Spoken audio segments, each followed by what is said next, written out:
तेणु मु आज पढ़ाऊँ षष्ठ श्रेणीर साहित्य बहीर केते अध्याय देशप्रेमी कैदी लेखक हेले रामप्रसाद महांती बुझिपाल कौन है ना से जो सबरकर कथा जो जड़े मीडिया वाला संवादपत्र प्रकाश करता सरकार क्षुब्ध हो युवक को कौन करते आरेस्ट करते सेमती गोटे होता कौ कथा ना कॉलेज रे पढ़ुवा बयस से गोटे विप्लवी दल गठन करते किए सबरकर ताकर नाम से थिला कौन मित्र मेला 1901 मसीह जिते बिलातर राणी भिक्टोरिया मृत्यु है बिलातर राणी से भिक्टोरिया जन मृत्यु है सर्वत शोक पालन करागला भारत में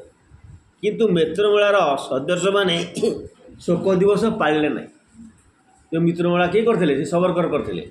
सबरकर गोटे बैठक डाकी से ओजस्वी भाषण देते से कही बिलेतर राणी भिक्टोरिया आम देशर शत्रुर राणी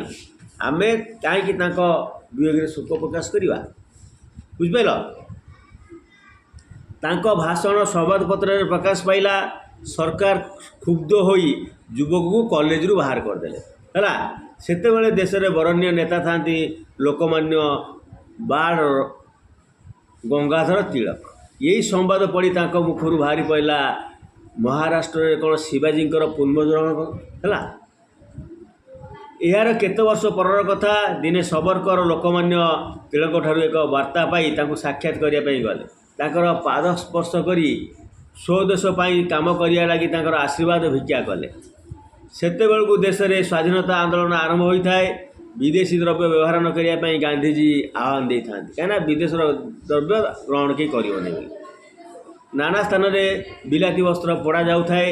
युवक सबरकर हेले यही आंदोलन अन्यतम अग्रणी तेणु से जो अग्रणी जो आमर बाहर देशर बा बिलात देशर जिनस यूज करेंगे नहीं बोली सब पढ़ापढ़ी करते से दलर मुख्य किए हेले सबरकर ना नहीं सबर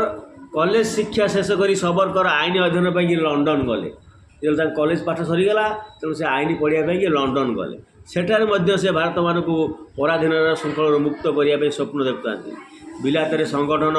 आरंभ कर से इंग्रेज सरकार विरोध में आंदोलन चलैले तेणु राजद्रोह अपराध रे ताकू बंदी करागला से दिन जहाज रे भारत को आनी कारागार को पठेबार व्यवस्था करा जायतिला बंदी अवस्था जहाज रु फेरार हेबा अपराध पुणी ताकर विचार है से जो जहाज रु डेईकी पलाउथिले तो से धरा पड़गले फेर विचार है ताकर प्रति अधिक कठोर विधान करागला बंदी भाव में सारा जीवन अतिबाहित करने कला पानी पठागला कला पानी है पारी कराई सुदूर आंडामान द्वीपपुंज में जेल को पठाई दिगला आंडामान द्वीपपुंज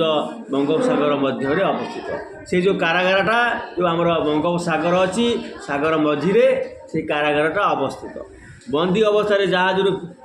कला पानी ना शुणिले अनेक बंदी हृदय बढ़ी जाए कला पानी ना शुणिले है कारण सेठारे जलवायु थिला अत्यंत अस्वास्थ्यकर बंदी मानू सेठारे बलद पड़ी घणा पेलिया कार्य व्यवहार करा जाउथला कठिन श्रम करने आईन सम्मत हेले पिठी बसुला चाबुक पहाड़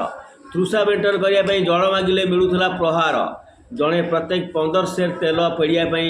कठोर आईन होता है टोपाई तेल कम हेले काम छुट्टी मिले ना टिकिए ठिया होगले ठेंगेणी मार बंदी आखिर लुह धार धार बही पड़ू मात्र पोछापी कि मना दैनिक मात्र 2 ताटिया जल पीवा को मिल अधिक जल पान कले प्रहार सहू पड़ो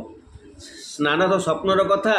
घना पेलू पेलू जब भाग्य के वर्षा है से वर्षा जल ही कि कौन से वर्षा जल से स्नान कर कला पानी सी आमर आंडामान निकोबर जो आमर अच्छी द्वीप तार भितर से अवस्थित चारिकड़ जाक समुद्र पानी से छाड़ी दिखते से कौन करती ना प्रत्येक दिन से घना पेलियापी कहती घना अर्थ कौन बुझीपार मनकर जमी बलद पेलाइकी बुले बेंगा बुले सेमती मनीष जो सी बुलेबे है तादर घना सोरिष है बादाम है तादर तेल बाहर करेंगे आ पानी देवे मात्र 2 ताटिया पानी देवे पीवा ଯଦି ସବୁ ତୁମେ କାମ କରି ନ ପାଇଲ ତୁମ ପିଠିରେ ଚାବୁକ ବାହାର ବସିବ, ଆଉ କାନ୍ଦିଲେ ତୁମ ଆଖିରୁ କେହି ଲୁହ ପୋଛିବେନି, ତାପରେ ପୁଣି ମାଡ଼ ଦିଆଯିବ ହେଲା। ପାଣି ତ ନାହିଁ, ଗାଧେଇବା ଦୂରର କଥା, ଯଦି କେବେ ସେଇ ଖୋଲା ପଡ଼ିଆରେ ଯଦି ଘଣା ଫେଲୁକୁ ଯଦି ବର୍ଷା ହେଇଗଲା ତେଣୁ ତୁମେ ସେଇଥିରେ ଗାଧେଇବ। ତେଣୁ ଏଇଟା ହେଉଛି କଳା, ଆମର ଯେଉଁ କଳା ପାଣି ରହିଛି କଏଦୀଖାନା, ସେଇଠି ସେମାନେ ପଠାଇ ଦେଉଛନ୍ତି। କେଉଁମାନେ? ଇଂରେଜମାନେ। ସେଇଟା ଅତି କଠୋରଦାୟକ ଥିଲା। ଏସବୁ କଥା ଶୁଣିଲେ କଏଦୀମାନଙ୍କ ହୃଦୟ ସ୍ପନ୍ଦନ ହେଉଥିଲା। ମିଳିଲା।